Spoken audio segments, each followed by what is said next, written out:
Pemirsa, 4 pengguna dan pengecer sabu diringkus petugas Satuan Reserse Narkoba Polresta Denpasar. Para tersangka rata-rata berprofesi sebagai pedagang, biro jasa, dan supir.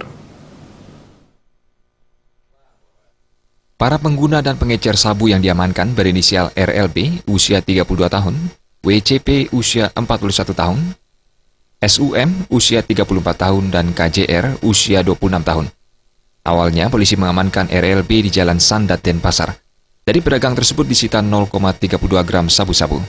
Tersangka WCP berprofesi sebagai biro jasa, SUM berprofesi sebagai sopir travel yang dibekuk di Jalan Basang, Kasa, Badung. Tersangka kedapatan memiliki 1 paket sabu seberat 0,16 gram.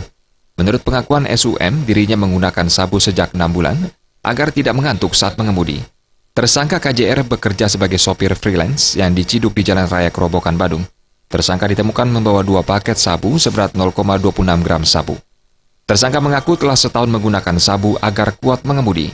Mengamankan 4 orang, ya dari 4 orang itu terindikasi keempatnya sebagai pemakai atau pengguna. Ya, sementara ini kita masih persiapkan untuk kita rehab. Ya, tentunya diawali jadi dengan asesmen. Setelah itu baru kita akan rehab di rumah sakit mana yang ditunjuk oleh BNNP. Kini para tersangka masih menjalani pemeriksaan intensif jajaran kepolisian. Rai Suantara